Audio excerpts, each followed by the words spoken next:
Les conséquences économiques et sociales liées à la mauvaise gouvernance des 10 États subsahariens en crise, le plus souvent, continuent de mettre en évidence l'incompatibilité et l'inefficacité de ladite démocratie que l'on connaît, propre à l'impérialisme agressif et ses libertés individuelles décadentes qui ne sont que les prémices d'une fin annoncée, d'un Occident toujours plus voué à sa propre perte. À cette menace effective, l'Afrique subsaharienne ne peut ni ne doit persister à s'élaborer ainsi. Du moins à penser s'élaborer ainsi. On ne peut pas faire du légitime avec de l'illégitime. Question de logique, question de bon sens, un point c'est tout.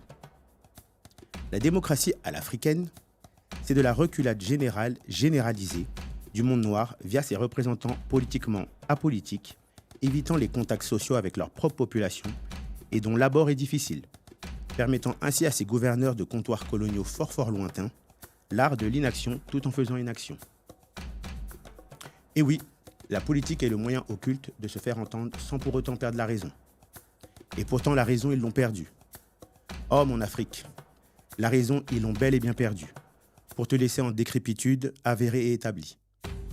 C'est pourquoi j'ose dire de ces esprits inachevés à la tête de nos États fantomatiques ceci. L'heure est à la singularité spécifique de notre étatisme renouvelé via son organigramme détaillant notre administration fédérale. Imak Irmaat, Mahadi Krasia Mouafrika. Traduction, que celui ou celle qui est dans la lumière fasse rectitude. Signé la moralité africaine. OTEP. Mes questions seront alors les suivantes. 1. Là, il n'y aura pas de questions, il y aura plutôt une mise au point moralocrate concernant les dernières actualités du bois caïman. Question 2. Pourquoi donc la moralocratie est-elle la forme de gouvernance la plus adaptée pour notre fédéralisme africain? Question 3. Le retour à une monarchie pharaonique négro-africaine est-elle compatible avec la moralocratie? Quatrième et dernière question. Par quelle représentation résidentielle bureaucratique panafricaine et idéaliste privée comme publique, le peuple noir peut ainsi asseoir son pouvoir exécutif et affirmer sa volonté de puissance politique euasienne? Aïbobo à toutes et à tous, bienvenue sur Bois Caïman, votre média podcast panafricain kamite révolutionnaire, œuvrant à la renaissance du continent, et qui œuvre plus que jamais à la restauration de notre entité étatique forte par l'émergence du fédéralisme négro-africain, dit EUAS pour États-Unis d'Afrique subsaharienne. Je me présente, Nyeri Pera Kamasaka, votre philosophe idéaliste et théoricien politico-religieux par repentance de France, des hommes, du monde meilleur. Comme toujours, likez, partagez. N'hésitez pas à vous abonner pour nous soutenir. Notre lien PayPal sous la barre en description. Pour suivre nos actualités, retrouvez-nous sur notre page Instagram dédiée. Les liens toujours en barre d'infos. N'hésitez pas à commenter, toujours dans le respect et la bienveillance. Nous nous ferons un plaisir d'y répondre. Pourquoi pardi? Parce que notre Afrique, de par ses bouleversements historiques passés, géopolitiques présents, nous rassemble, nous unit, mais au-delà, nous oblige. À présent, abordons notre thématique du jour. Les Africains ont droit, eux aussi, à leur propre modèle de gouvernance. Bois Caïman, c'est maintenant. Aïbobo.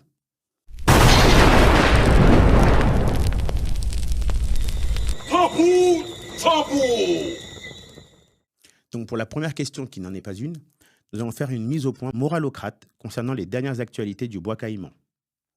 Tout d'abord, j'aimerais m'adresser au président gabonais, ou du moins le président de la République du Gabon, M. Brice Oligui Nguema. Comment avez-vous pu porter ce couvre-chef qui est là, devant tout un peuple, et je dirais même plus par extension, devant toute l'Afrique entière?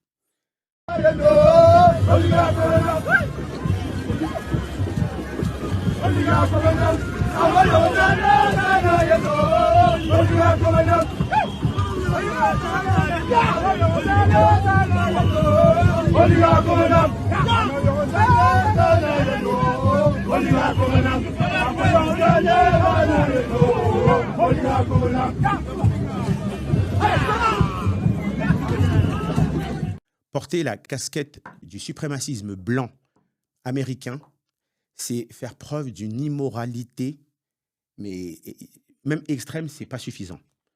Ça veut dire, techniquement, vous assumez votre vassalisation à l'égard de l'impérialisme américain. Et ça, mon devoir moralocrate m'oblige à faire cette rectification. C'est pour ça que je considère que cette casquette, le seul endroit où elle devrait être, c'est à la corbeille. que voici. Voilà. En tant que président, vous vous devez de faire preuve de moralité. À partir du moment que vous portez la casquette du président américain Donald Trump, vous savez très bien que c'est de l'anti-africanisme. Vous n'êtes plus africain. Vous marchez pour les intérêts américains. Et ça, c'est pas possible. En termes de moralité, et j'insiste toujours parce que c'est la moralité là, qui est la chose la plus importante. Et après, vous dites que vous êtes panafricain. Comment on peut être panafricain et porter la casquette de l'impérialisme américain et je dirais même plus du racisme américain. Parce que tout le monde sait très bien que Donald Trump est raciste. J'ose le dire, je n'ai pas honte avec ça. En termes de moralité, il est plus que jamais nécessaire de faire rectification de l'erreur qui a été commise. C'est pourquoi je préfère que, en tant que président, vous portiez cela. Voyez-vous? Voilà. Là, on est bon, on représente l'Afrique, on respecte son peuple, le peuple du Gabon se reconnaît. Voilà. C'est pour ça, comme vous pouvez voir, une Afrique éveillée est une Afrique forte. Voilà. Là, on est bon. Mais lorsque vous portez la casquette du président américain, non. On n'est pas bon. Là, on a fait un écart. Et là, c'est pas possible. Ça mérite même destitution. Puisque votre pensée, elle est donc coloniale, mais contre les intérêts de l'Afrique. Donc, c'est pour ça, j'ose le dire, vous n'êtes pas président gabonais. Un président ne devrait pas faire ça. Donc, voilà. Ça, c'est important de le souligner. Donc, j'aimerais passer à un second point, parce que j'ai vu dernièrement dans les réseaux sociaux que ça a déchaîné les passions quand j'ai tenu mes propos concernant l'activiste Kémy Séba. Comment peut-on donner 20 ans de crédit à une personne qui a commis que des erreurs? On a eu droit à Tribuca. Il a commis une faute. Est-ce qu'il y a eu mea culpa? Non. Parce que Kémy Séba, c'est boulard attitude. J'ose le dire. Vous voyez, je suis franc. Ensuite, on a eu Nation of Islam. C'est le plantage également. Donc là, est-ce qu'on a eu un mea culpa? Toujours pas.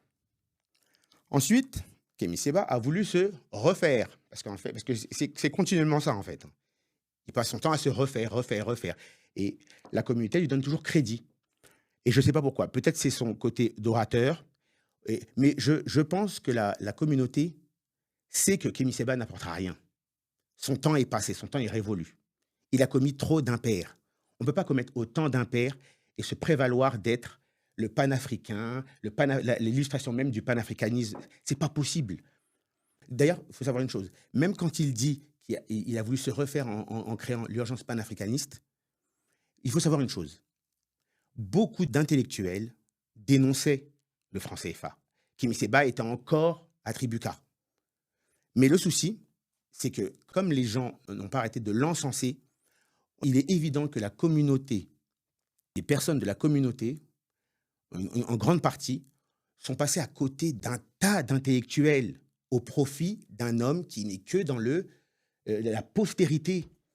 Kémy Séba, je le dis, je persiste et signe, Kémy Séba veut exister, veut qu'on se souvienne de lui. Mais il ne sauvera pas l'Afrique. Parce que le principe, pour sauver l'Afrique, il faut établir des concepts nouveaux. Il ne crée pas de concepts nouveaux. Le sébaïsme n'existe pas. Et c'est quand même étrange. En Italie, pour la petite histoire, la diplomatie italienne met en avant son penseur, l'un de ses penseurs favoris, Machiavel. On est bon, c'est logique, on est bon. La France, elle, va mettre en avant Voltaire, Montesquieu, Diderot, et j'en passe. Ça passe, c'est cohérent, je sais. Ils sont du mauvais côté, parce qu'on sait, la journée, c'était traité des libertés, et la nuit, ça comptait les bénéfices liés à la traite négrière. Ça, c'est pour le cas pour Voltaire. Voilà. Mais ils sont cohérents. Ils sont cohérents. Nous, Kémy Séba, il met qui en avant? Ou, du moins, attendez, je vais même aller plus loin. Les Américains, ils mettent qui en avant? Ils mettent George Washington, Thomas Jefferson, Benjamin Franklin. OK, on est bon. Mais nous, quand c'est nous, c'est-à-dire Kémy Séba, personnage illustre du panafricanisme que l'on connaît, mais panafricanisme de surface, j'insiste là-dessus. Il met qui en avant?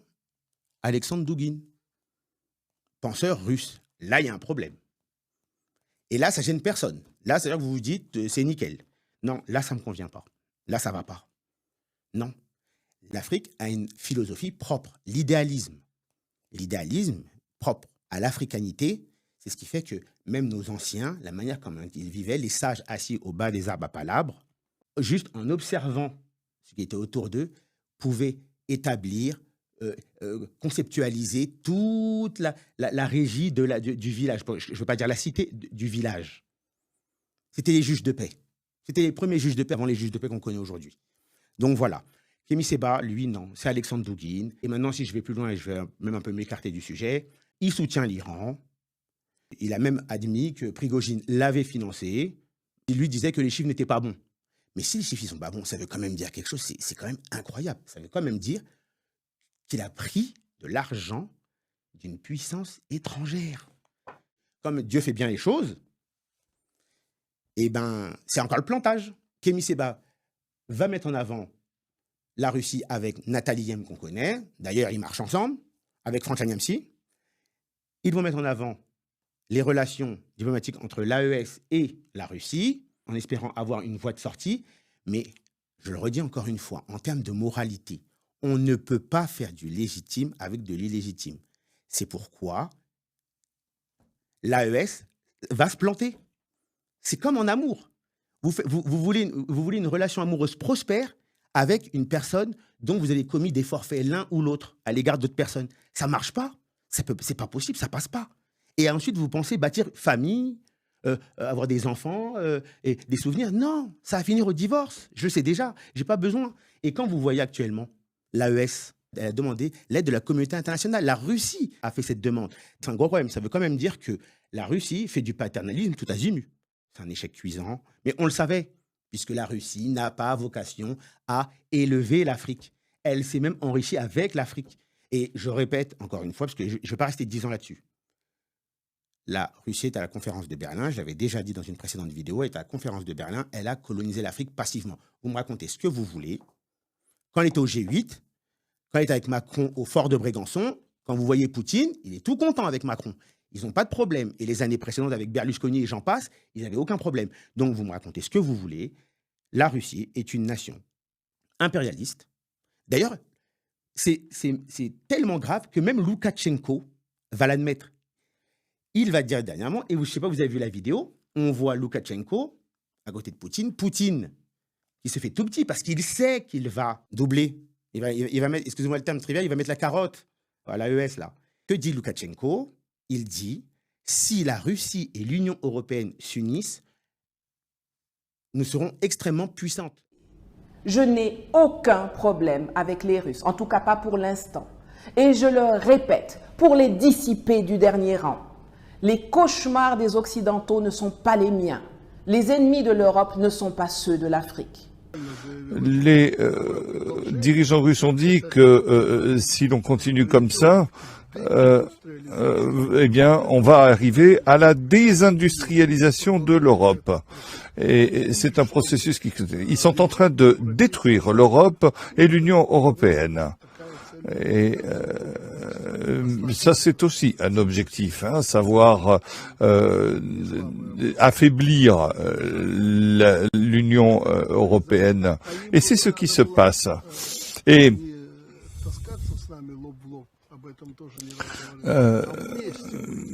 il faut l'Union européenne et la Russie, si elles s'unissaient, seraient extrêmement puissantes. Donc ça veut tout dire. J'imagine quand Nathalie Yem, Kémy Séba, Franklin Niamsi et consorts, les trois, au Niger, au Mali, au Burkina Faso, entendent ça, ils se sont dit, nous, on essaie de tout faire pour nous sortir la tête de l'eau. Et voilà que Loukachenko est en train de dire, et Poutine qui est à ses côtés, dans le plus grand calme, en train de dire, face caméra, si la Russie et l'Union européenne s'unissent, nous serons extrêmement puissants. Non mais je ne sais pas si vous vous rendez compte. Ça y est, bon, ça y est, on l'a la vue. Maintenant, vous allez me dire quoi encore? Je ne sais pas, ça va être quoi l'argumentaire? Donc, c'est évident, la Russie n'a pas vocation à développer les pays. Elle ne l'a jamais fait d'ailleurs. Je ne sais pas où vous avez vu ça. Non, elle ne développe pas les pays, hein, ce n'est pas son but. Où vous avez vu qu'un pays veut aider un pays à se développer? Non, on a juste des partenariats, des intérêts. Voilà. Et une autre phrase, parce que c'est quand même fou, c'est-à-dire que Loukachenko, il est lucide. Moi, pour le coup, avec tout ce que je mets en avant, je suis lucide. Loukachenko me donne raison. Mais on continue, on persiste et signe dans la bêtise. Pour ne pas dire la connerie, parce que là, à ce niveau-là, c'est de la connerie. C'est de la connerie. On attend quoi? On attend quoi? Et d'ailleurs, vous remarquerez quelque chose. La Russie s'est installée à retirer Wagner. Elle a mis Africa Corp.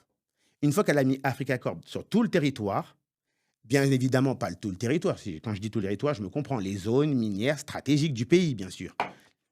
Il n'est pas fou.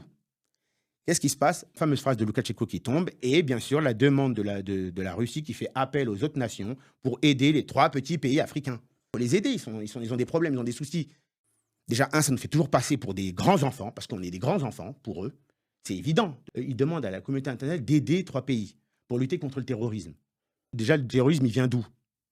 Je ne suis pas sûr que les Africains fabriquent des armes et des balles. Et pour finir, parce que je finirai là-dessus, même De Gaulle, que je ne porte pas du tout dans mon cœur, mais bon, les héros des uns sont les bourreaux des autres, vous comprendrez. De Gaulle disait, l'Europe, l'Occident, c'est de Lisbonne à Vladivostok. Vladivostok, c'est où? Répondez-moi, Vladivostok, c'est où? C'est en Russie. Ben voilà. C'est une nation européenne. Donc, quel intérêt elle a de redresser un pays africain? Elle n'a aucun intérêt. Aucun intérêt. Tout ce qu'on a réussi à faire, c'est que Poutine, maintenant, il a la main mise sur 3 pays. Maintenant, il peut retourner dans le concert des nations impérialistes de l'Europe. Vous allez voir, avec Trump, tout va s'arranger. Hein. Ça ira pour le mieux. Ils vont faire des échanges de territoires, des échanges de matières premières. Il y aura des petites embrouilles, mais de pacotille. Hein. Mais sinon, le plus gros, ils l'ont. Hein. Ça y est, ils l'ont. Voilà. Et quand je vois Africa Corp, qui est déployé sur l'ensemble du territoire africain, pour les pays de l'Alliance, je me dis, c'est la même chose qu'avec la France. Ça me rappelle la France, trait pour trait. Et maintenant, je vous dis une chose. Hein. Pour sortir la Russie du Burkina Faso, du Mali ou du Niger, bonne chance. Parce que quand vous voyez qu'est-ce qu'ils font à leurs cousins, aux Ukrainiens, imaginez-nous. Bon, on va finir là-dessus. Voilà. Kémy Séba a fauté. Nathalie Yem, elle a commis une faute incroyable. C'est de l'absurdisme politique. En pensant croire qu'elle pouvait faire du légitime avec de légitime, je le répéterai jamais assez. Hein, voilà. Elle pensait qu'elle allait faire de l'haïtien souverainitaire avec la Russie. D'ailleurs, c'est tout rue d'avant, c'était foutu. Dès qu'elle s'appelait la dame de Sochi. Dès que vous appelez la dame de Sochi, c'est pas bon. C'est comme si l'homme de Versailles qui voulait sauver Haïti. L'homme de Versailles qui veut sauver Haïti. L'homme de Versailles. Versailles, Louis XIV. Donc, il y a un problème. Haïti, vous voyez le truc? J'ai même pas besoin de finir, vous avez compris. Donc, voilà. Et je vais aussi parler des insultes qui sont à mon encontre. Franchement, je vais vous dire une chose. Les insultes, je les lis même pas. Voilà, je sais qu'il y en a, parce qu'on me remonte les informations, je sais, mais je dis, bah, ça ne me fait rien.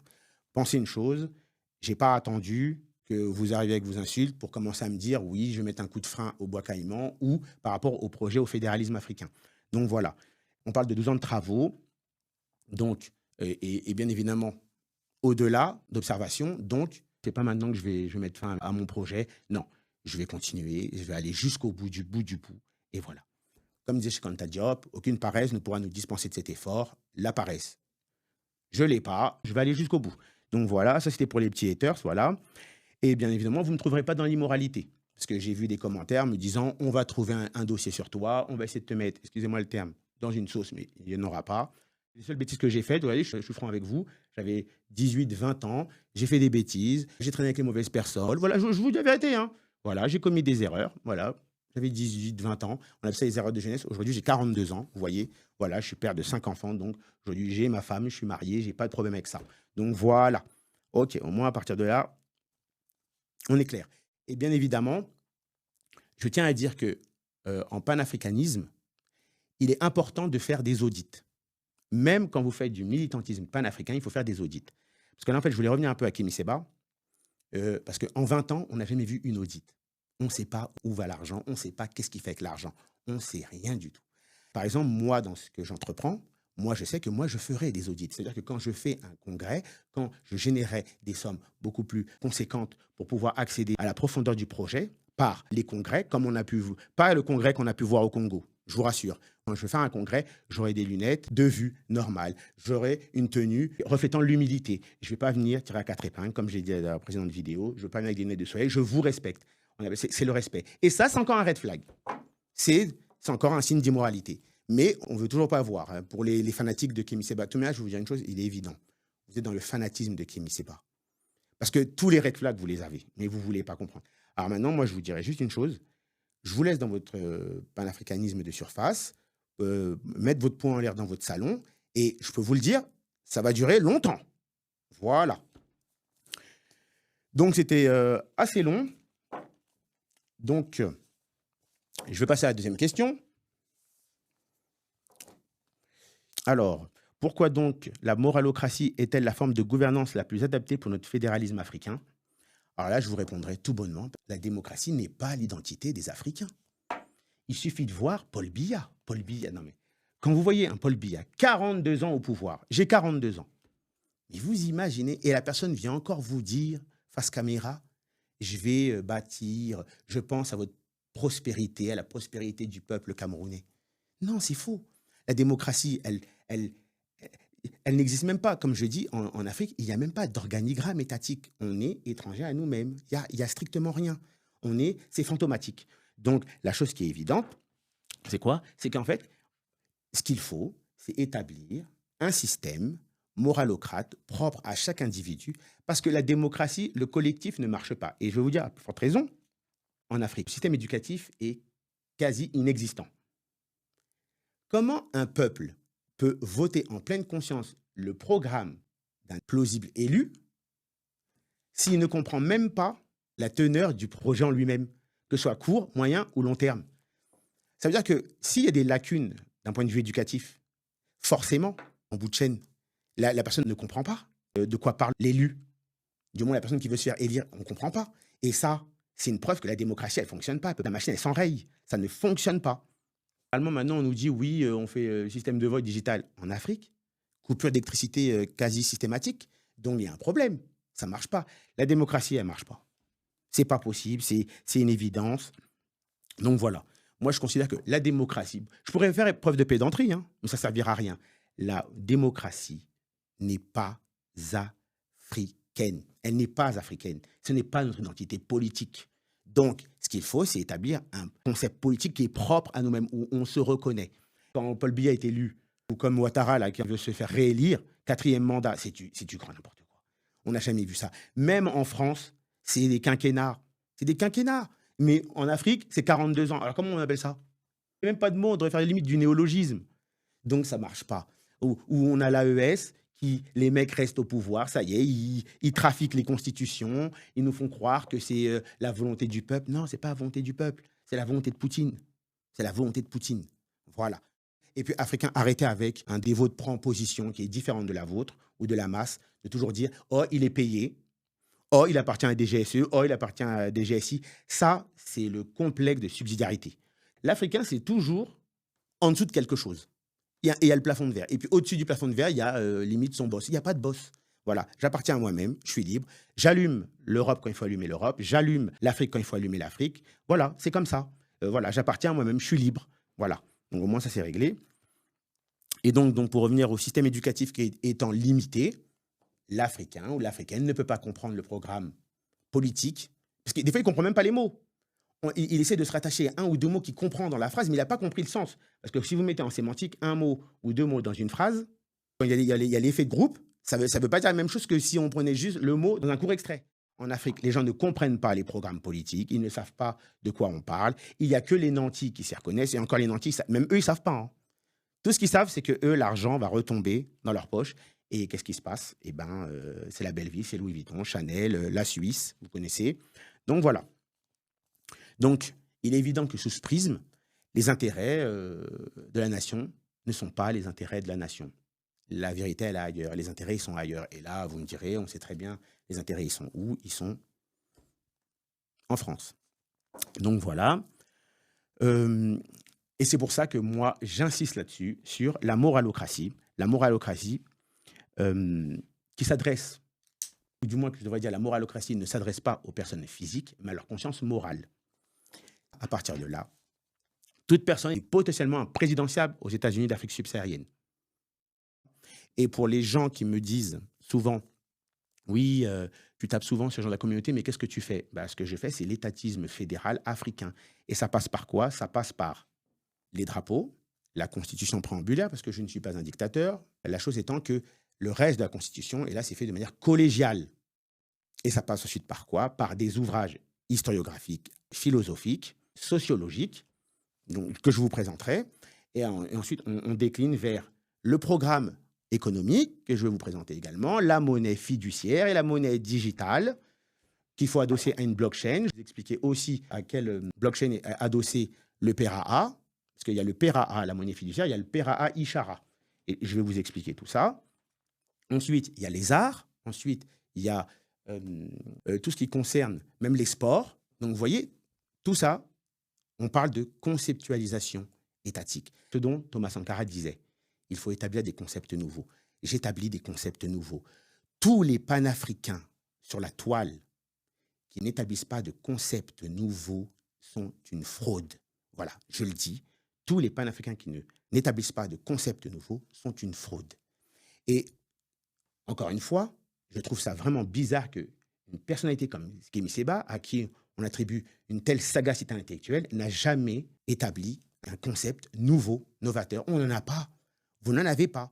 Quand vous faites de la politique, vous avez des programmes, vous établissez des concepts nouveaux. Cheikh Anta Diop l'a dit, Thomas Sankara l'a dit. Voilà. Si vous, toute la journée, vous êtes en train de vanter les mérites de Thomas Sankara et Cheikh Anta Diop, mais sans faire le bout du bout, vous êtes une fraude. Voilà, donc j'ose le dire. Maintenant, il n'y a plus de débat, c'est réglé, c'est comme ça.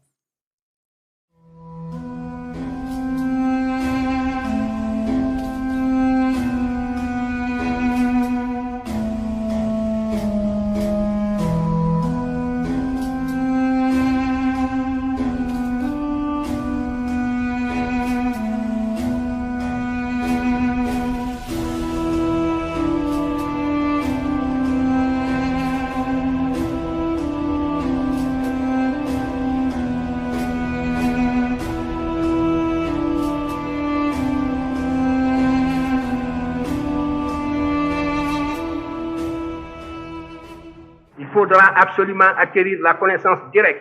Information égale la vérité triomphe. Nous allons passer à la présentation du drapeau et ses armoiries. Donc là, je vais présenter le drapeau des États-Unis d'Afrique subsaharienne, surnommé Superabondance, en traduction nouvelle du mot Kemet, la terre des Noirs, la berceuse de l'humanité, généralement désignée d'hymne à la raison, et qui est également le titre de l'hymne national des États-Unis d'Afrique subsaharienne. Ou encore la pharaonie, et le drapeau national et le pavillon national des États-Unis d'Afrique subsaharienne, éplé sous l'acronyme EUAS. Il se compose de 11 bandes horizontales marron et blanches d'égale largeur, disposées alternativement d'un canton supérieur, côté mât, de couleur verte impériale, parsemé de 48 petites étoiles d'or à 5 points arrangés en cercle, de la plus petite à la plus grande.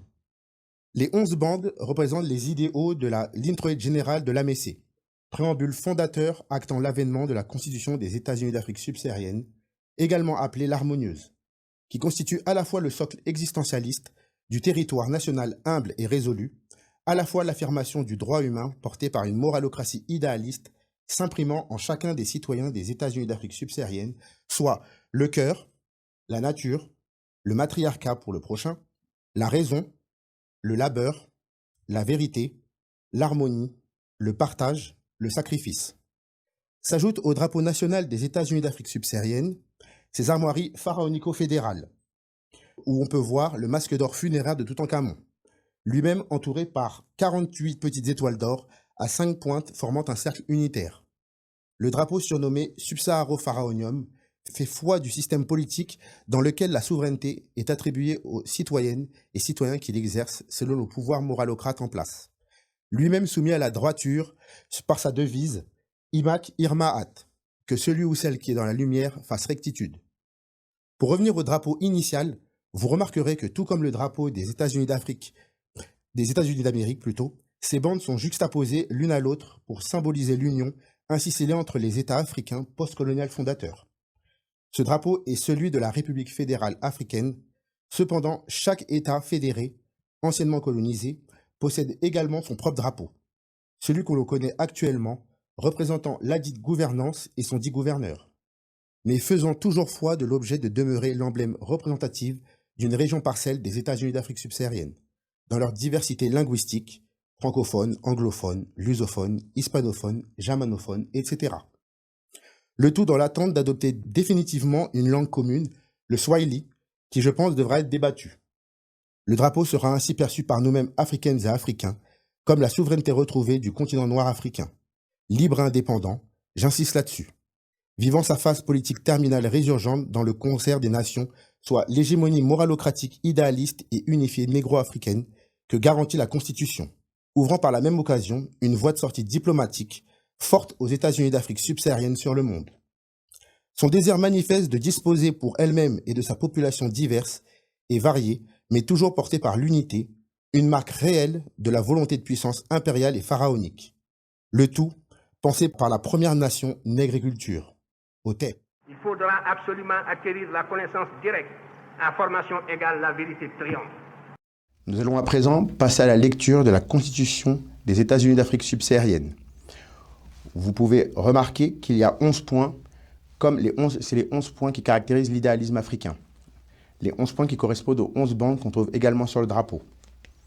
Nous allons donc passer à la lecture de l'introit général de l'AMC actant l'avènement de la Constitution des États-Unis d'Afrique subsaharienne, dit EUAS.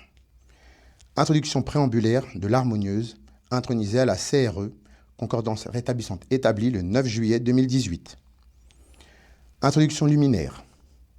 Maudites soient les démocraties. Les choses n'ont guère changé. Nous parlerons aujourd'hui des pouvoirs actuels qui, tôt ou tard, ne pourront plus régner. Nous parlerons aujourd'hui des gouvernances non exemplaires qui s'éparpillent au nom des intérêts. La matière des dangers. Nous parlerons toutefois de l'espérance humaine revue à la baisse. Et nous parlerons bien évidemment des éléments constitutionnels qui ne méritent aucun débat. Caput nigrum idealismo ministerium rapporte que chaque diplomate bankster se préoccupe plus des intérêts de sa nation que d'une structure commune s'acquittant généralement des démonstrations judiciaires extraordinaires, prouvant l'immunité monocratique à pied d'œuvre, et ce, accordée en totale contradiction des valeurs de notre époque, de nos libertés, de notre humanité. Un prélèvement à la source, d'apaisant parfois, mais d'insidieux toujours. Le terme d'une vie effilée, comme seule exactitude des cruautés, définissant les droits et les devoirs comme quelque chose d'effroyable, d'insupportable, un dysfonctionnement dont le caractère tyrannique se voile la face, quand on sait des diverses gouvernances maladroites, qu'elles sont investigatrices des réformes apolitiques visant une socialisation égorgée, soit une entité primitive en mal d'amour, de bien, de service, entrant dans le cadre d'un abaissement de l'intérêt général, planétaire, soutenant exclusivement le culte des voleurs dans la loi. Après tout, la politique est le moyen occulte de se faire entendre sans pour autant perdre la raison. Soit, il n'y a plus de règles, et la raison n'est hélas plus de notre époque, plus de notre temps, mais nullement de nos derniers jours. Voici donc pour nous, peuple des premiers pas de l'humanité auquel je crois, la convention de l'AMC qui est nôtre et à laquelle nous croyons son préambule actant l'avènement de la Constitution des États-Unis d'Afrique subsaharienne, également appelée l'harmonieuse, et ce, au nom de la concordance rétablissante établie, avec tout mon idéalisme nieri.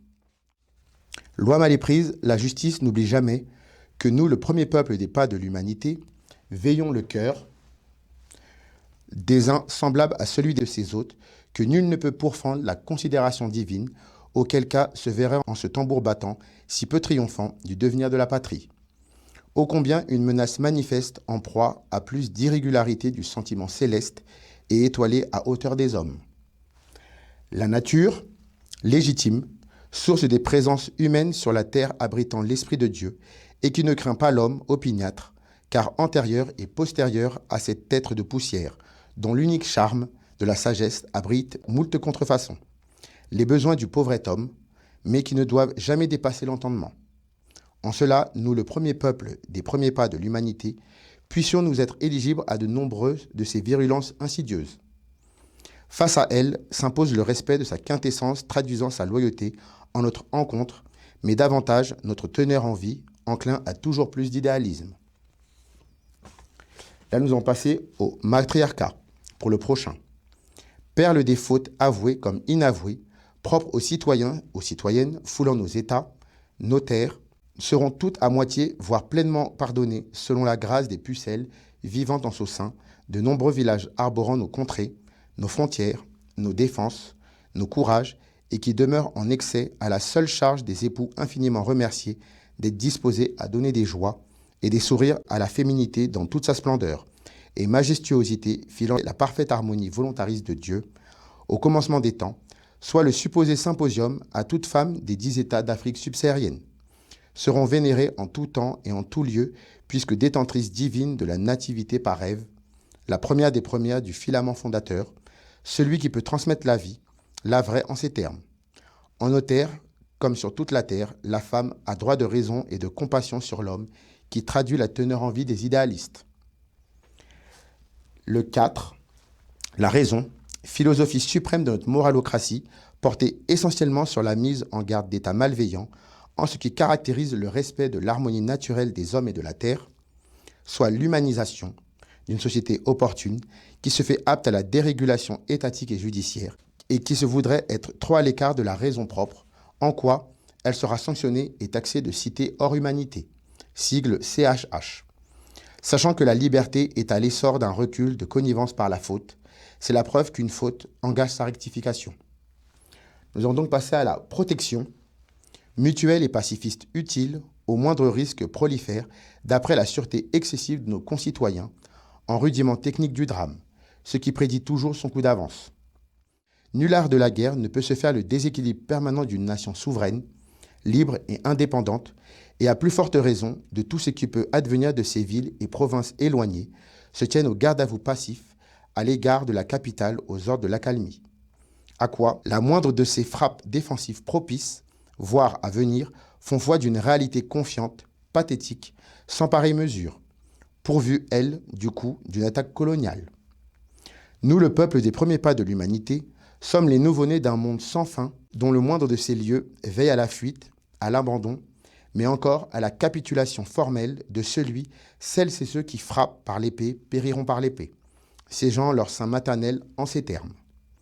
Chaque saison sont en proie à plus de rançons habiles qui perdront vie en récalcitrance présente au présent, l'improbe de ses assesseurs aux divers talents fragiles au nom de la nostalgie, pour un passé éphémère puisqu'éligible aux tribulations futuristes qui arriveront à leur fin, non chez les pères et les fils, mais chez les petits-fils et les arrière-petits-fils, dont seul le repentir prévaut leur innocence.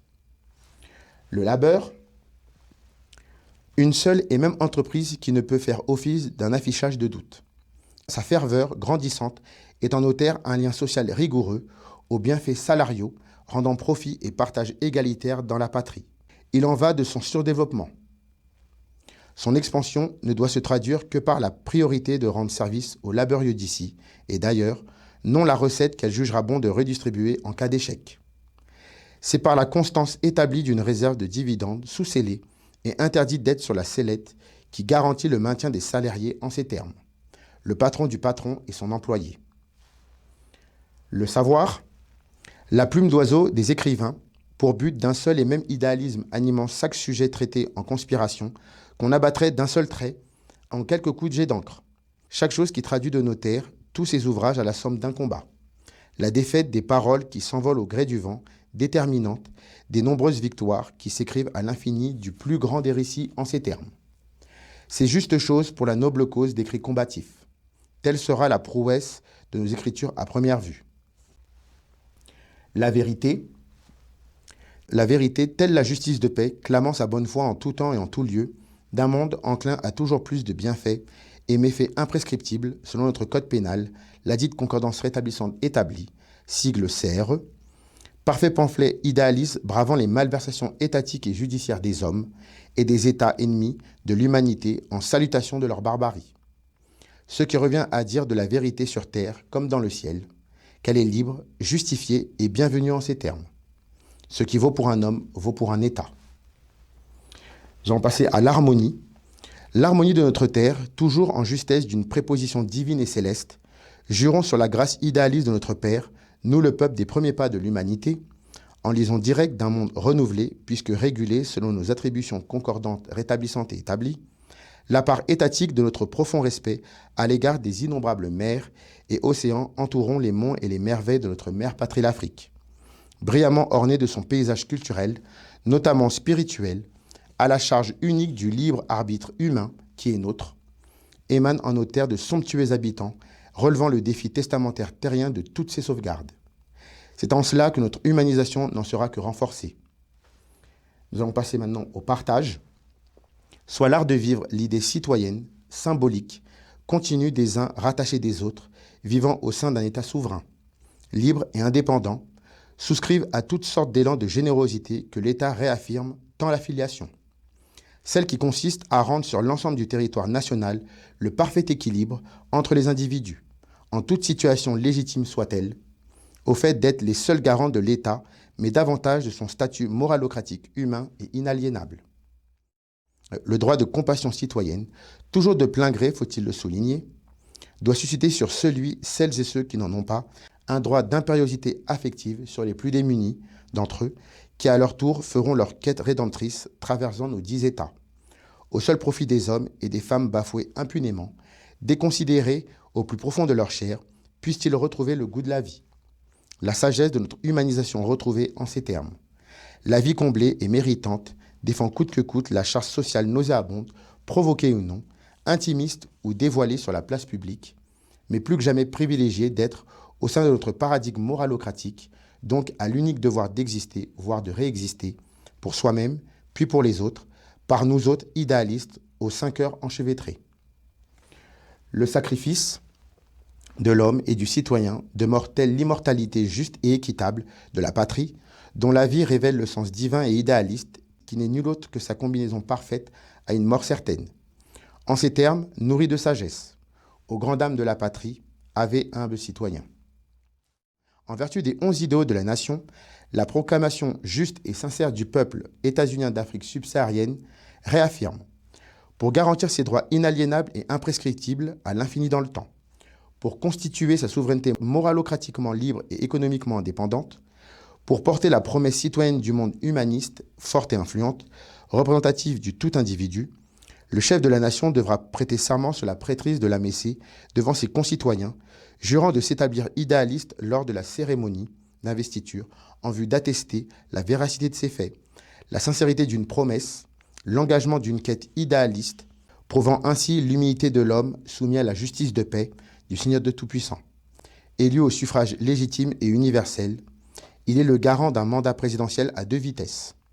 Celui incarnant la représentation humble de toute l'humanité, tout en maintenant sa prise de pouvoir sur le constat du monde, ne se limitant guère de ses multiples frontières informelles, régissant chemin faisant plus de pensées d'écriture en loi solutionnaire. Telle est la fonction moralocrato-présidentielle euasienne, ayant pour vocation, l'Afrique apporte l'humanisation, au bon périple de notre société. Faite au domicile de Nyeri Pera Kamasaka, à Saint-Denis en France, le 9 juillet 2018, la 18e année de ce début de 21e siècle. Signé Lamessé, au TEP. Il faudra absolument acquérir la connaissance directe. Information égale la vérité triomphe. Aïe bobo à toutes et à tous. Comme promis, je vous présente en avant-première le Code blanc de Lamessé, en réponse au Code noir de Colbert. Autant vous dire que toute Africaine et Africain digne de ce nom se doit d'avoir cette justiciabilité littéraire au sein de son foyer. Lira bien qui lira au bon moment. De fait, vous voilà l'inculte à la lecture sans faille. Comprenne qui pourra.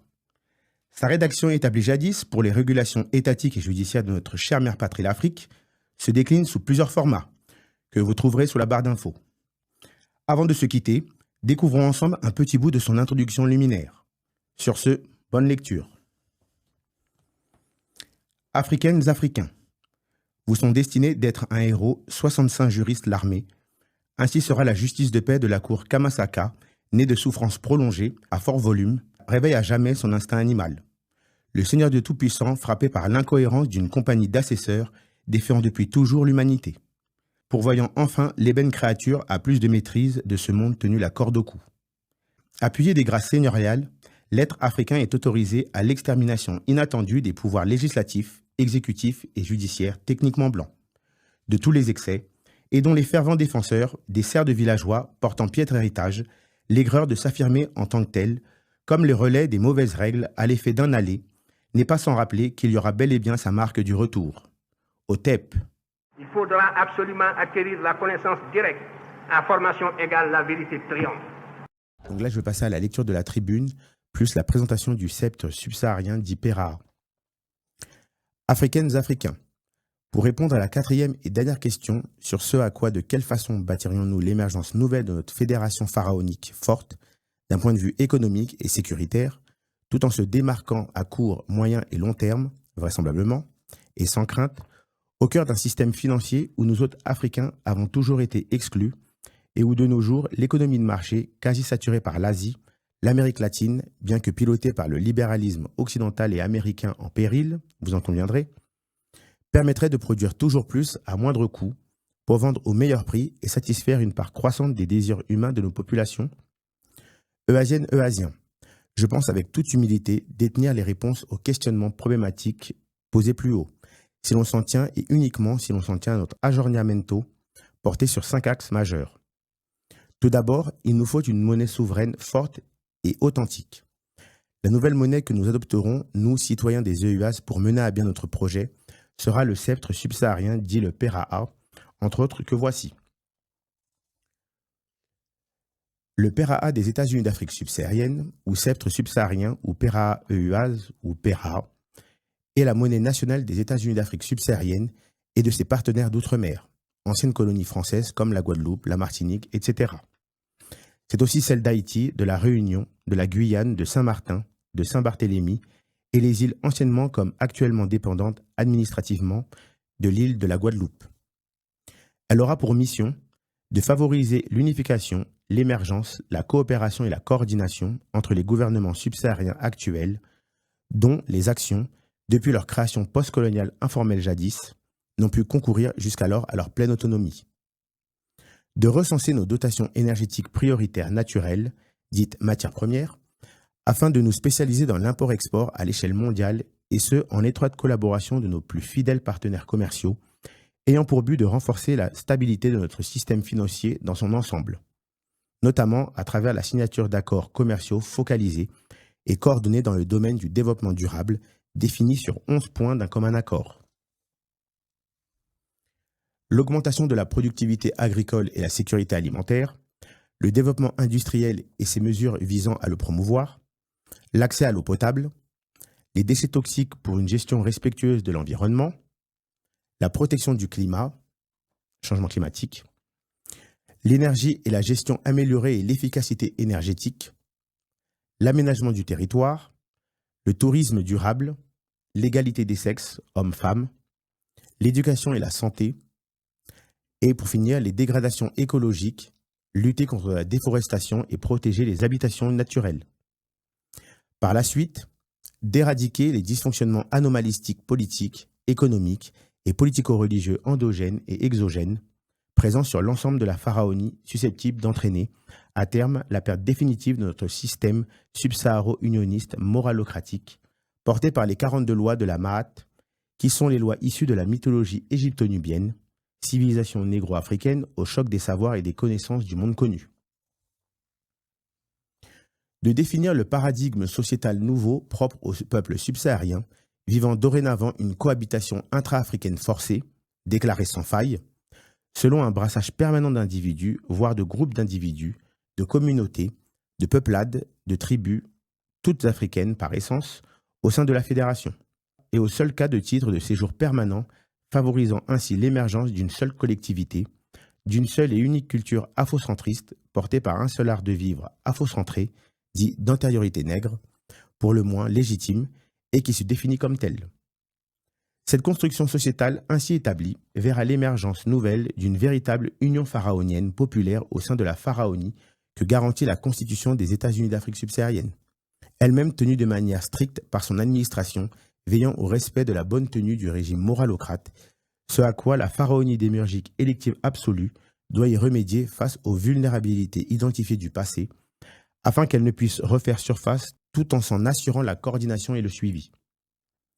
D'émettre au cœur de chaque Africaine et Africain un patriotisme exalté et exaltant, selon ses recommandations moralo-civiques que portera son souverain ou sa souveraine, en vue d'une conduite d'interaction sociale et sociétale consciencieusement juste et sereine entre chaque citoyen et citoyenne, n'étant que le digne reflet personnifié de leurs gouvernants sur le terrain jusqu'au plus haut sommet de l'État, depuis la pyramide Ignosi, pyramide noire, toutes et tous soumis au premier plan Stricte de la devise unioniste patriote euasienne héritée des civilisations primordiales égypto-nubiennes passées, je cite Ima Kirmaat, traduction que celui ou celle qui est dans la lumière fasse rectitude, assurant le bon fonctionnement de l'efficience de notre fédéralisme africain.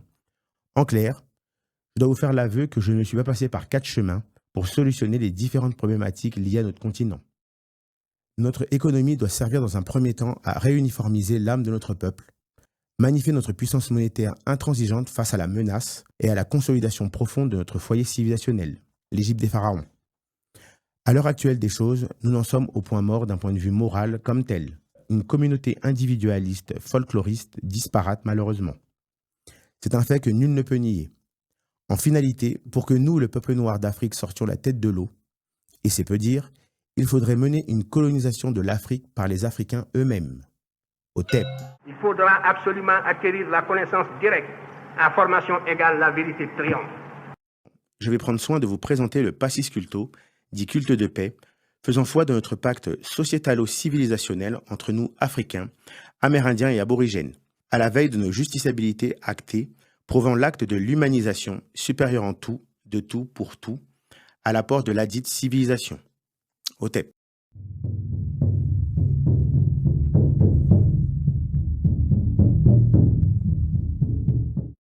Passis Culto. Ce qui vaut pour un homme vaut pour un État. Ultime chapitre. Par tous les saints juristes l'armée, et qui demeure esclave bienfaiteur du Seigneur Dieu Tout-Puissant, agissant pour notre magnificence naturelle et exécutif en la justice de paix. Que les principales révoltes des dits esclaves ayant eu lieu aux Caraïbes, aux Amériques, au XVIe et XIXe siècle, sillonnent sans prétention, suivant les désignations.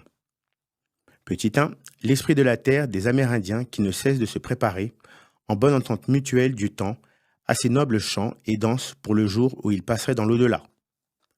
Petit 2, l'esprit solaire des Africains qui a su donner luminescence sur l'Égypte noire, ayant apporté tous les éléments nutritifs de la civilisation tant revendiquée par l'Europe et l'Occident, et qui n'est tout autre que la mère des sciences de notre sainte terre-mère, avant falsification sur falsification.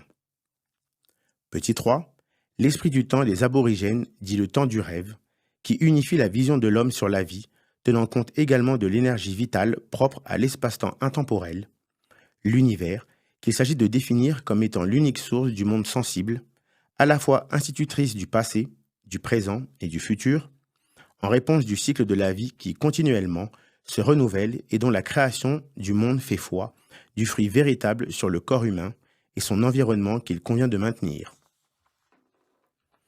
Analyse.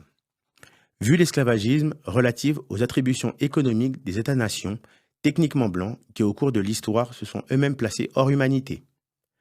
Vu le colonialisme portant les stigmates d'un monde uniculturel érigeant son plumet civilisateur erroné. Vu le néocolonialisme assurant la pérennité des violations écrites, protectionnistes et continentales dites de traités. Vu le paternalisme interdisant l'émancipation souveraine des territoires tiers-mondistes de manière pleine et entière.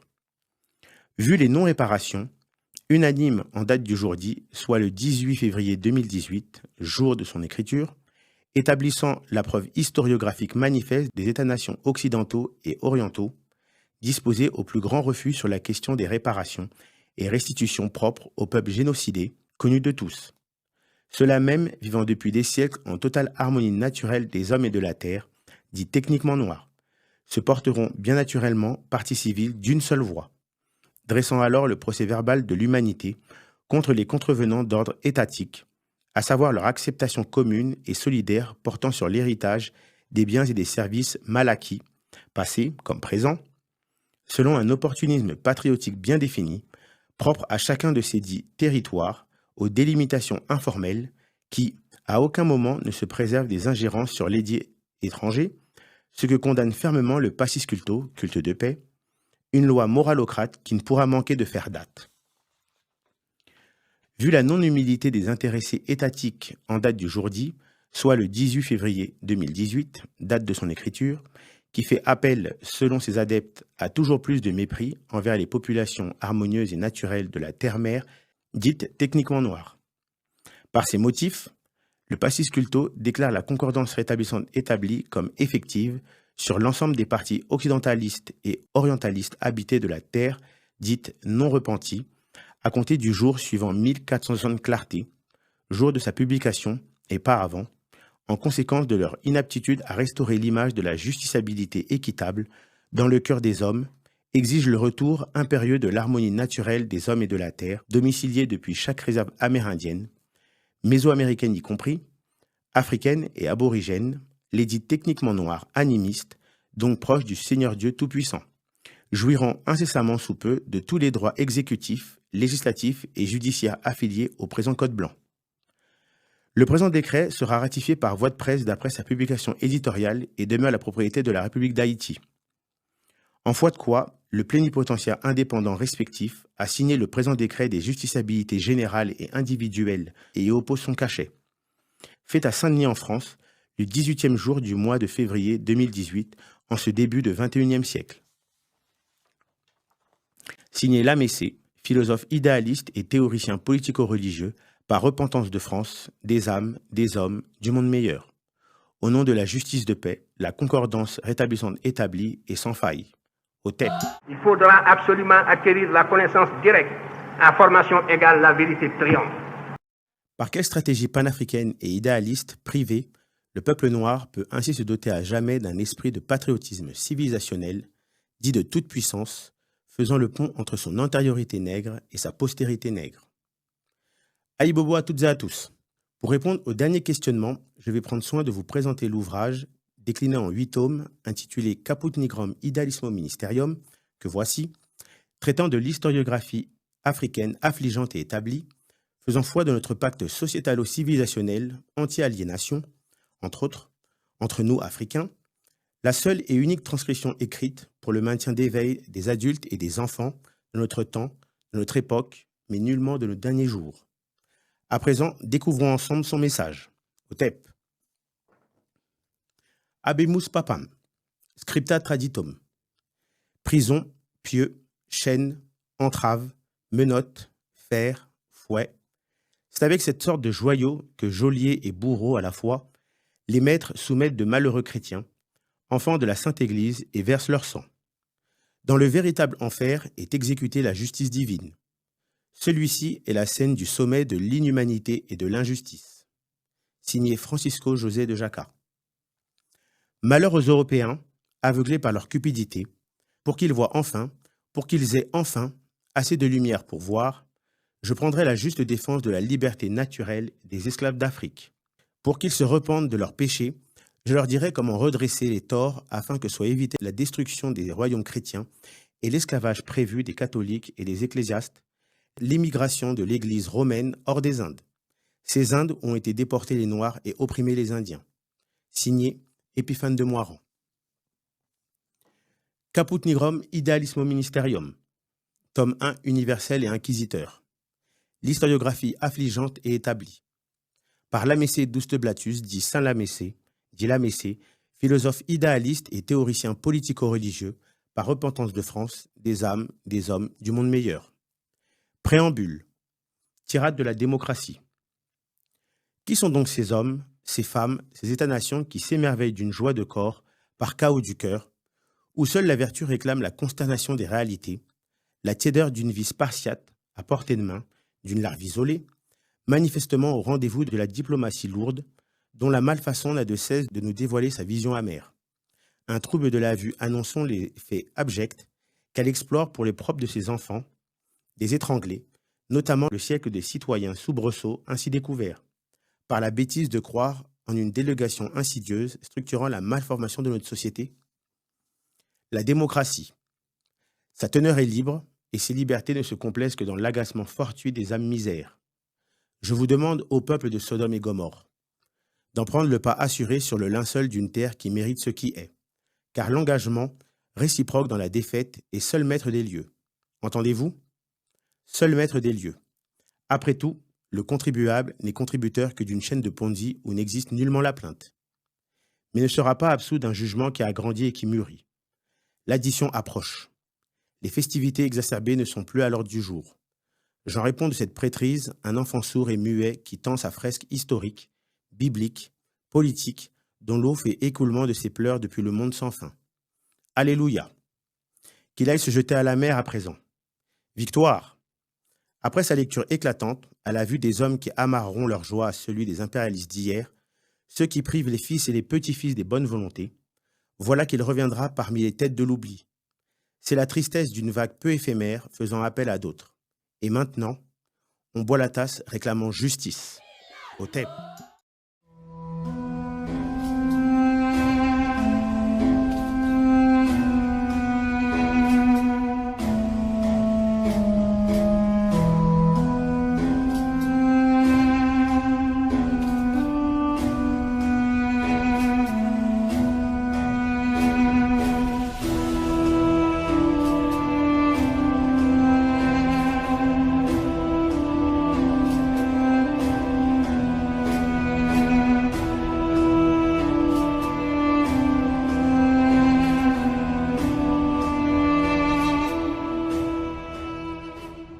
Et donc, aux États-Unis d'Afrique subsaharienne, il n'y aura pas de caste, il n'y aura pas de statut, il n'y aura pas de privilège. Voilà, il n'y aura pas de piston, rien. Tout le monde est logé à la même enseigne. C'est le caractère moralocrate du citoyen et de la citoyenne qui prévaut sur son devenir. Voilà, c'est comme ça que ça fonctionne. C'est comme ça, c'est le mérite. Mais là, c'est la moralocratie qui va régner. Donc, ce que je veux dire, c'est que la moralocratie, elle doit prévaloir sur notre manière de penser, notre manière de faire les choses, notre manière de se projeter, étatiquement parlant. Toutes ces choses-là, ce sera le tout sous la supervision d'un représentant royal, parce que là, vous allez dire, mais limite, il est fou. Non, non, je ne suis pas fou. Nous devons rétablir un système féodal, un système royal, voilà, au sein de notre paradigme. Donc, on va devoir établir. Mais ça, c'est en cours. Et ça, je vous expliquerai dans la conception de l'organigramme de l'administration. Donc, voilà.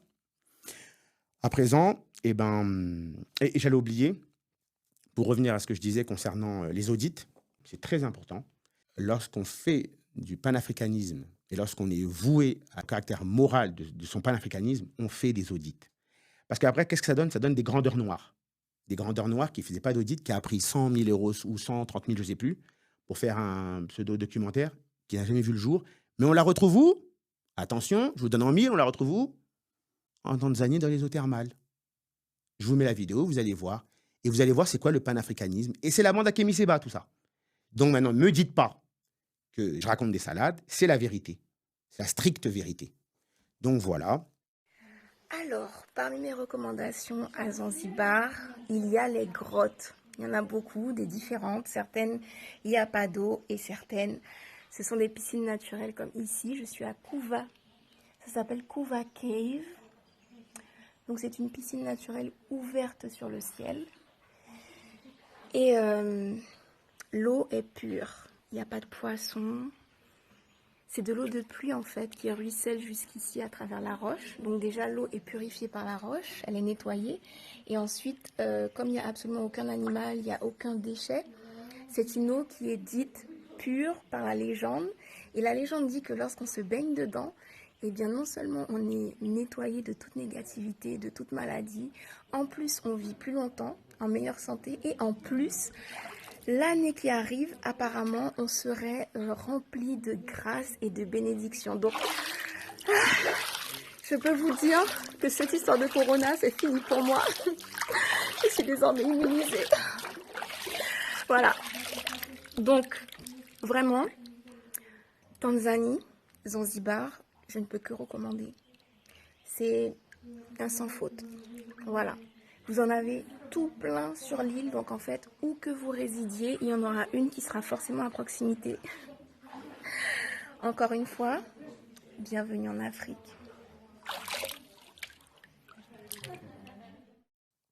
Maintenant, on va passer à présent à l'administration, la composition de l'administration. Donc, c'est la question 3. Pourquoi donc la moralocratie est-elle la forme de gouvernance la plus adaptée pour notre fédéralisme africain?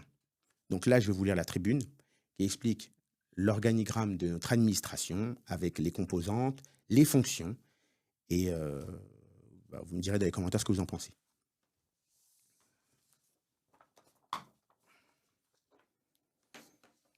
Alors, doctrine moralocrate des États-Unis d'Afrique subsaharienne. L'administration des États-Unis d'Afrique subsaharienne, dit EEAS, constitue plus d'un corporatisme d'État en son sein. Elle demeure le cœur et l'âme du pouvoir pyramidal subsaharien selon un idéalisme panafricain singulier de type panafricainiste, moralocrate. Panafricainiste, c'est la contraction de panafricanisme, idéalisme, ça donne panafricanisme. En vue de la mise en œuvre des priorités de l'administration Kamasaka qu'exercent les nomarques, équivalents d'un gouverneur. Les scribes, les conseillers et hauts fonctionnaires du directoire exécutif. Le tout veillant grandement aux intérêts des humanités classiques indigènes dont on dira pour vous, peuple noir d'Afrique, africains, les techniquement noirs d'Amérique, amérindiens, mésoaméricains, mayas, incas et aztèques y compris, et d'Océanie, aborigènes, ce qui suit. Je vous déclare en félicitation à la découverte des personnes mandatées à la prospérité et à la sûreté de l'État pharaonique, selon la stricte et légitime harmonie naturelle des hommes et de la terre, afin que toute forme de vie sur la terre-mère puisse être et exister. Signé l'administration des États-Unis d'Afrique subsaharienne. Donc là, je vais vous dire en fait comment ça se passait. Je vais vous donner l'organigramme de l'administration. Alors tout d'abord, on aura un pharaon, une pharaonne des États fédéraux de Kamasaka. Sa fonction, souverain, voire souveraine des titulatures royales, des régions de culte, des temples et représentations kémites. Le pharaon ou la pharaonne nomme le président ou la présidente des États-Unis d'Afrique subsaharienne. Il ou elle peut s'opposer à des lois, accepter ou refuser la dissolution du Parlement. Le Parlement se situera au sein de la République d'Haïti. Cela devra être débattu en pourparlers avec le gouvernement haïtien. La projection demeure celle-ci. Les États-Unis d'Afrique subsaharienne sont dorénavant dotés d'une puissance maritime dans le Pacifique. Vous voyez là, à partir de rien, on peut donner une valeur extrême, ultime, à quelque chose qui avait un caractère presque d'ordre insignifiant d'un point de vue étatique. Haïti n'est rien. Aujourd'hui, si on fait l'État fédéral, Haïti devient une puissance maritime. Est-ce que vous voyez le lien? On devient une puissance maritime. D'un coup, l'État fédéral est une puissance maritime. On peut se projeter. Et Haïti, maintenant, est l'extension du fédéralisme africain. Donc maintenant, les deux sont et existent. Donc, je reviens là-dessus. La projection demeure celle-ci. Les États-Unis d'Afrique subsaharienne sont dorénavant dotés d'une puissance maritime dans le Pacifique. La République d'Haïti est dorénavant l'expansion étatique de la plus grande puissance énergétique et démographique du monde. Ensuite, on aura le vizir grand prêtre roi ou la vizir grande prêtresse reine des États fédéraux de Kamasaka. Premier ou première magistrate après le pharaon ou la pharaonne, se définissant comme celui ou celle qui est la volonté des dieux maîtres, déesses maîtresses d'autel, les oreilles et les yeux de la pharaonie. Il ou elle peut pratiquer la médecine et la magie traditionnelle africaine suivant les lois de l'harmonie cosmique, de la rectitude, de l'ordre et de l'équilibre dans le monde, de l'équité, de la paix, de la vérité et de la justice. Ensuite, vous avez le président ou la présidente de la pharaonie des États-Unis d'Afrique subsaharienne, chef du directoire exécutif, pouvoir prévu par la Constitution des États-Unis d'Afrique subsaharienne, aux côtés des pouvoirs législatifs et judiciaires du gouvernement fédéral, et où l'ouverture débute selon l'introïde préambulaire de l'MSC, dite harmonieuse, actant l'avènement de la Fédération subsaharienne. Il ou elle est également le ou la commandante en chef, tout-puissant, toute-puissante, des fantassins dits zoulouistes de l'armée aux grandes victoires afin de garantir la stabilité sécuritaire du gouvernement et de l'État fédéral pharaonique. Il ou elle est également le ou la nomarque en chef, le point centralo-culminant de la chefferie fédérale de la croisée ordinale, institution militaro-civique fédérale remettant annuellement les récompenses militaires et ou civiques au sein de la pharaonie moralocratique. J'évoquerai sa composition dans une prochaine émission. Ensuite, vous avez le vice-président, la vice-présidente de la pharaonie des États-Unis d'Afrique subsaharienne, chef en second de la branche exécutive du gouvernement fédéral des États-Unis d'Afrique subsaharienne, et le ou la première dans l'ordre de succession présidentielle de l'État fédéral pharaonique. Ensuite, vous avez la pharaonie et sceau pharaonique des États-Unis d'Afrique subsaharienne.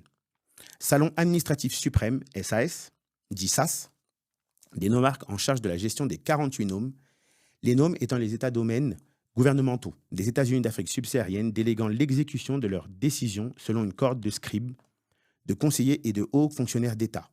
L'ensemble chapeauté par le vizir grand prêtre roi, la vizir grande prêtresse reine des États fédéraux de Kamasaka, divisés en diverses sections dont le trésor collectif, le grenier public, les archives des humanités, les impétrants fédéraux et les travaux royaux.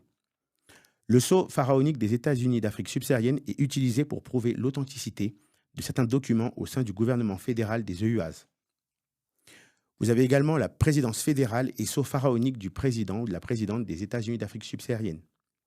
Éminence gouvernementale idéale, EGI, des nomarques en chef, anciennes chefs d'État africains subsahariens en exercice, avant ou pendant la proclamation de la création des États-Unis d'Afrique subsaharienne, eux-mêmes, ou du moins elles-mêmes, en charge des nomarques gestionnaires des 48 nomes, l'ensemble du corps pharaoh-diplomatique tenu en promesse présentielle à la pyramide noire, pyramidine aussi, durant 11 clartés, et ce à partir du 11e jour du 11e mois de l'année, sous l'autorité de la présidente ou vice-présidente nommée par le pharaon, renouvellement des conclusions d'accords et résolution des conflits d'État répitiques de la pharaonie.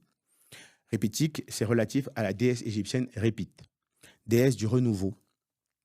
Le sceau pharaonique du président ou de la présidente des États-Unis d'Afrique subsaharienne est le blason officiel de la présidence fédérale des États-Unis d'Afrique subsaharienne, dit EUAS. Il est fondé sur le sceau pharaonique des États-Unis d'Afrique subsaharienne. Donc voilà. Là, vous avez l'organigramme avec toutes les fonctions des différents protagonistes étatiques qui n'ont qu'un seul but, c'est régir la cité. D'ailleurs, pour les Kémites, j'aimerais revenir là-dessus parce que en ce moment, les Kémites, je pense, ils sont un peu à l'ouest. Actuellement, nous avons beaucoup de Kémites qui pensent que le kémitisme, c'est prendre une calebasse et faire des libations. Et on a des vidéos qui traînent sur le net où on voit des gens qui se prennent pour je ne sais pas trop quoi, mais qui font des libations tout azimut. Et en fait, je vais être franc avec vous, on n'est pas Kémite parce qu'on a une croix de Ankh autour du cou et on prend une calebasse et on fait des libations parce qu'on les voit, ils font des libations derrière les Novotel et ils ont l'impression que ça y est, ils ont appelé les ancêtres et les ancêtres, ça y est, ils sont venus pour les sauver. Non, c'est pas comme ça que ça se passe. Non, encore une fois, Cheikh Anta Diop a dit aucune paresse ne pourra nous dispenser de cet effort. Armez-vous de science jusqu'aux dents et arrachez votre patrimoine culturel. Il ne nous a pas dit de prendre des calebasses et de les mettre dans des recoins et de jeter de l'eau et de penser que, voilà, nous allons bâtir l'État fédéral. C'est pas comme ça. Donc voilà. Alors nous appelons toutes celles et ceux qui sont dans l'ancestralité, qui cheminent dans l'ancestralité, à nous rejoindre, ce mouvement, que ce soit avec Mobali, que ce soit avec nous, que ce soit avec d'autres. Mais simplement à rejoindre nos ancêtres, à se rejoindre eux-mêmes, par eux-mêmes, pour eux-mêmes, avec eux-mêmes. Agir.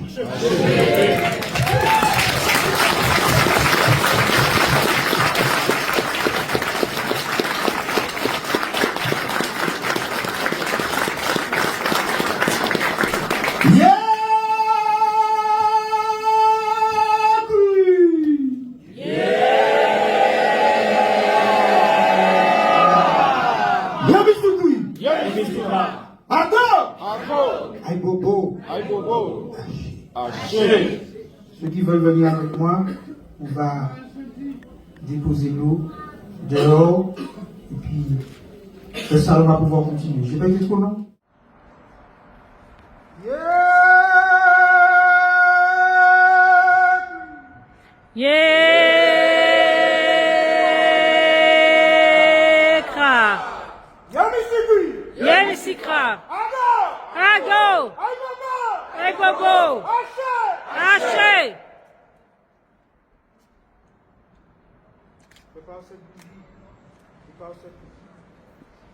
Nos ancêtres passés dans l'invisible. Donc c'est le jour au jour. Nous accompagnent, nous fortifient, se manifestent par tout moyen pour notre abondance et notre puissance définitive. Afin que nous soyons les dignes représentants de l'autorité de la vie et en nous, par la mélange. Haché! Haché! Haché! Haché!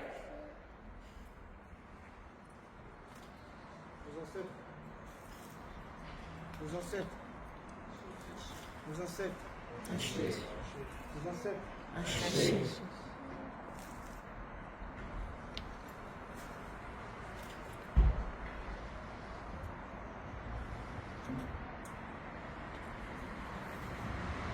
Que tous les ancêtres incarnés en nous tous, notamment en Mobali, on s'accompagne, en toute son équipe, continue d'œuvrer pour que nous soyons tous un rayon de ce salon de la spiritualité camille. De maintenant jusqu'à l'éternité. En ce moment de lune ascendante, ce salon se situe dans une période venant de l'alignement de 7 planètes du 28 février jusqu'à la prochaine pleine lune du 14 mars. Ce salon se situe dans la puissance, dans l'abondance, dans la connaissance et surtout dans la force vitale contenue dans tout l'invisible contenu en nous tous et en tous ceux qui verront ces vidéos. Cette terre qui a vu il y a 40 000 ans nos ancêtres y vivre nous appartient. Roi, il soit. Nous sommes partout chez nous.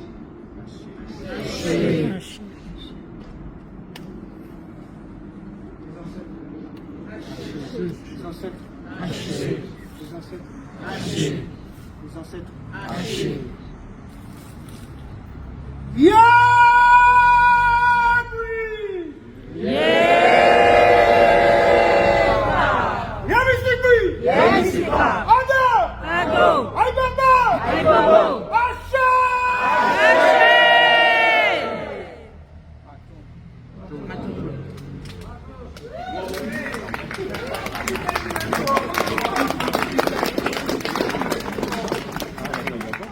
Et il faut savoir que la première vertu du kémitisme, parce que quand je parle avec des kémistes, je leur dis la première vertu du kémitisme, ils pensent qu'elle est d'ordre spirituel. Non, elle n'est pas d'ordre spirituel, elle est étatique. En fait, on régit la cité.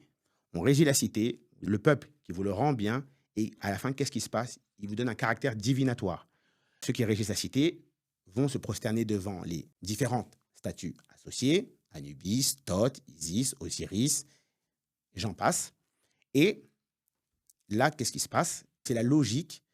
Le peuple leur rend grâce, ils s'autodéifient. C'est pour ça que dans le culte égyptien, le peuple, la cité les congratulait constamment parce qu'ils régissaient la cité. Et tout était bien orchestré, tout était bien paramétré. Voilà.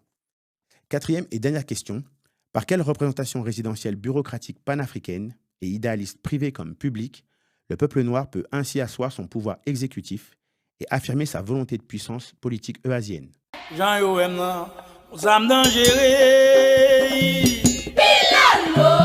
Aïbobo à toutes et à tous.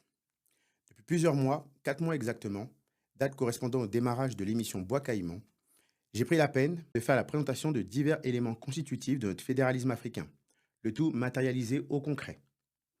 Il y a encore beaucoup d'éléments en réserve.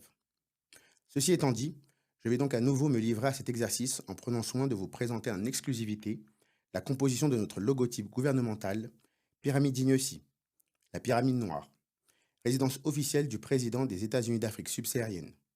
À présent, découvrons ensemble son administration et sa symbolique. OTEP. La pyramide Ignosi, pyramide noire, écrit ici, également appelée la Grande Maison, Pera, en égyptien ancien, désigne le plus souvent, par métonymie, la représentation du pouvoir bureaucratique fédéral euasien. Elle demeure également la résidence officielle du président des États-Unis d'Afrique subsaharienne, dit EUAS, et son vice-président, ainsi que la représentation personnifiée du pouvoir royaliste négro-africain de la pharaonie par son pharaon et ou sa pharaone siégeant en son sein. S'inspirant de l'architecture, vous le voyez un petit peu ici, s'inspirant de l'architecture égypto-nubienne antique, elle se compose d'une grande pyramide en pierre obsidienne en son centre, lieu de vie du souverain et de sa souveraine, des titulatures royales, des régions de culte, des temples et représentations kémites au sein de la pharaonicité. Au sommet de la pyramide flotte le pavillon officiel dit Superabondance, en traduction nouvelle du mot Kemet, la terre des Noirs. La bâtisse présente également 2 ailes, symbole des lieux de vie et résidences bureaucratiques et administratives du président, à droite, et du vice-président à gauche, afin de vaquer à la régie quotidienne, exclusive et permanente de la pharaonicité. La bâtisse pharaonique Pyramide Ignosi, en Swahili, symbole du pouvoir et de la puissance politico-religieuse négro-africaine euasienne, est honorée par la grande cour au centre, à ce niveau-là, Une allée d'honneur de sphinx à tête de bélier, consacrée au dieu Amon, symbolisant à la fois la puissance physique et l'énergie fécondante de la citoyenneté euasienne. Ainsi se réunit en la ferveur patriotique exaltante des hommes et femmes et des dieux africains par nature, un fédéralisme exalté faisant de chaque citoyen et citoyenne un être exceptionnel. Sa localisation se doit de voir le jour en Nubie, l'actuel Soudan, en mémoire du lieu de naissance de la civilisation pharaonique et également le siège de l'une des premières civilisations de l'Afrique ancienne. Note importante, les drapeaux officiels du président et vice-président des États-Unis d'Afrique subsaharienne flotteront également sur le toit de leurs résidences respectives, c'est-à-dire ici et là. Vous remarquerez ainsi qu'elles comportent en leur centre le blason idéaliste reflétant l'unicité des corps tirés de l'allégorie de fil en aiguille de la Messée, manifeste idéaliste négro-africain intitulé Caput Nigrum, Idealismo, l'art de l'idéalisme de la Messée, que je vous présenterai d'ici peu, soit les sigles du masculin, l'aiguille, et du féminin, fil courbé. Au sommet de ce même blason se trouve une étoile à 5 pointes située au centre du scintillement, lui-même disposé au bout de l'aiguille, symbolisant l'enfant perfectible qu'est chaque citoyen et citoyenne de la nation, dit le ou la nouveau-né, né et eux, espéreux ou espéreuse des bonnes volontés.